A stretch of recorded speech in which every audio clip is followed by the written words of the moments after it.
حضور صلی اللہ علیہ وسلم کی واضح پیشین گوئیاں ہیں، قیامت سے قبل اس پورے عرضی پر اللہ کا دین غالب ہو کر رہے گا۔ میں نے بارہا کہا اپنی تقریروں میں کبھی نہ مانتا کہ ایسا ہو سکتا ہے اگر حضور نے نہ فرمایا ہوتا۔ یہ حضور سے پہلے کسی رسول کے ہاتھوں نہیں ہوا، تو اب جبکہ نبوت ختم، رسول ختم، رسالت ختم، اب کیسے ہو جائے گا؟ مجھ جیسے ٹٹپونجیے قسم کے قائدین کے ذریعے سے کیسے ہو جائے گا؟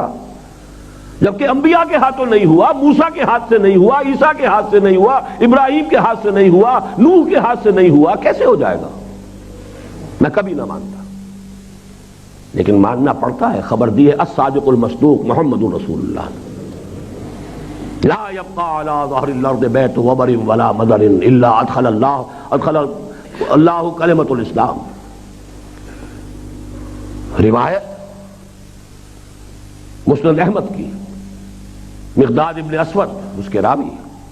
اس روئے ارضی پر ایک گھر نہیں بچے گا، نہ اینٹ گارے کا بنا ہوا گھر اور نہ ہی کوئی خیمہ جس میں اللہ کلمہ اسلام کو داخل نہ کر دے۔ بے عز عزیز و ذل ذلیل، یا تو کسی عزت والے کے اعزاز کے ساتھ اور یا کسی مغلوب ضعیف کی مغلوبیت کے ساتھ، یعنی یا تو گھر والا خیمے والا خود ایمان لے آئے گا، اس کے گھر میں اسلام داخل ہوگا، اسے بھی اعزاز نصیب ہوگا، وَلِلَّهِ الْعِزَّةُ وَلِرَسُولِهِ وَلِلْمُؤْمِنِينَ، اور یا یہ ہے کہ اسے نیچے ہو کر رہنا پڑے گا، چھوٹا ہو کر رہے گا، جزیہ دے گا، اسلام کا غلبہ اسے بھی تسلیم کرنا پڑے گا، تو گویا کہ اس کے گھر میں بھی اسلام تو آ گیا، وہ بدبخت محروم رہ گیا۔ اور دوسری حدیث حضور نے فرمایا حضرت ثوبان سے، اور یہ مسلم شریف کی روایت ہے، ان اللہ زوالی الارض، اللہ تعالیٰ نے میرے لیے پوری زمین کو سکیڑ دیا،